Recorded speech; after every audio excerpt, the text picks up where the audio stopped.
Hello everyone, in this class we are going to introduce memory measurement units. Okay, in previous class we will already seen about bit concept. Here we just cover remaining some memory measurement units. Okay, so इस class में हम कुछ जो memory measurement units हैं उनके बारे में discuss करेंगे।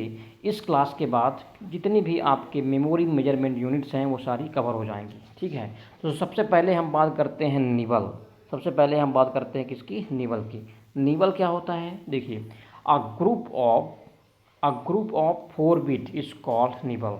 जैसे कि हम अभी आपने देखा है कि बिट क्या होती है? बिट 0 और 1 का कलेक्शन होता है। ठीक है, 0 होगा या 1 होगा। तो इसी तरह से अगर हम 0 1 के 4 बिट के कॉम्बिनेशन बनाएं, जैसे 1 1 0 0 या 0 0 1 1, ठीक है, तो अगर हम 4 बिट का ग्रुप बना के कोई काम कर रहे हैं तो उसको क्या बोलेंगे? निबल। ठीक है, तो whenever we work with 4 bit group this is known as nibble. Okay, a group of 4 bit is called nibble. अब हम निबल के बाद बाइट की बात करते हैं। ठीक है, बाइट क्या होता है? The byte is a unit of digital information that most commonly consist of 8 bit representing a binary number. Okay, तो बाइट जो है डिजिटल इंफॉर्मेशन को रिप्रेजेंट करने का एक तरीका होता है।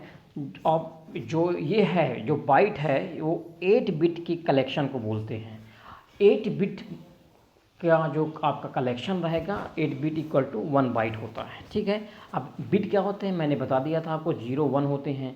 तो 8 बिट क्या हुआ? मान लीजिए आपके पास है 1 1 1 1 0 0 0 0, 4 बार 1 और 4 बार 0। तो ऐसा जो कॉम्बिनेशन बनेगा 8 बिट का, उसको क्या बोलेंगे? बाइट बोलेंगे। ओके, तो आपको एक बात याद रखनी है कि 8 बिट इक्वल टू 1 बाइट होता है। 8 bit equal to how many byte? 1 byte. Okay, अब हम आगे बढ़ते हैं। अब हम बात करते हैं केबी की। केबी का मतलब होता है kilo byte. Okay, kilo byte जो है बाइट से बड़ी यूनिट होती है।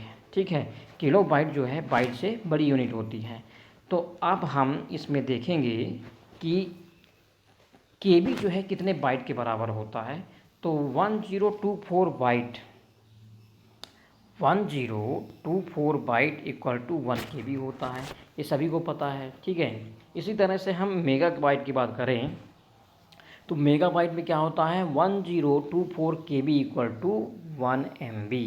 1024 KB इक्वल टू 1 MB। अब जीगा बाइट की बात करें तो जीगा बाइट क्या होता है? 1024 MB equal to 1 GB। 1024 MB, MB मतलब मेगा बाइट, तो 1024 MB बराबर होता है 1 गीगाबाइट। ओके, इसी तरह से हम टेराबाइट की बात करें तो 1024 गीगाबाइट इक्वल टू 1 TB होता है। ठीक है, इसी तरह से अगर हम पेटाबाइट की बात करें तो 1024 TB इक्वल टू 1 पेंटाबाइट होता है। ओके, इसी तरह से अगर हम एक्साबाइट की बात करें तो 1024 pentabyte, 1024 petabyte equal to 1 exabyte. Okay, अगली जो मेमोरी मेजरमेंट यूनिट है वो होती है जिट्टाबाइट। आपने मेरे ख्याल से आपने टेराबाइट तक सुना होगा। टेराबाइट तक आपने मेमोरी मेजरमेंट यूनिट का नाम सुना होगा। आगे के नहीं सुने होंगे तो मैं आगे की भी इंफॉर्मेशन आपको दे रहा हूँ। ठीक है, जिट्टाबाइट की बात करें तो 1024 एक्साबाइट इक्वल टू 1 जिट्टाबाइट होता है। ठीक है, लास्ट जो मेजरमेंट यूनिट होती है वो होती है योट्टाबाइट। ठीक है, लास्ट तो नहीं बोल सकते हैं, इसके आगे भी बहुत सारे यहाँ पे मेमोरी मेजरमेंट यूनिट आए हैं। तो योट्टाबाइट की बात करें तो 1024 जिट्टाबाइट, 1024 जिट्टाबाइट इक्वल टू 1 योट्टाबाइट होता है। ठीक है, सो इसके आगे की जो भी क्लासिफिकेशन है या टॉपिक है हम नेक्स्ट क्लास में पढ़ेंगे। तो आज की क्लास में आपने क्या देखा? Different memory measurement unit. Okay, तो इसके आप प्रॉपर नोट्स बनाइए। ओके, नेक्स्ट क्लास में हम नेक्स्ट कॉन्सेप्ट के साथ मिलते हैं। Thank you.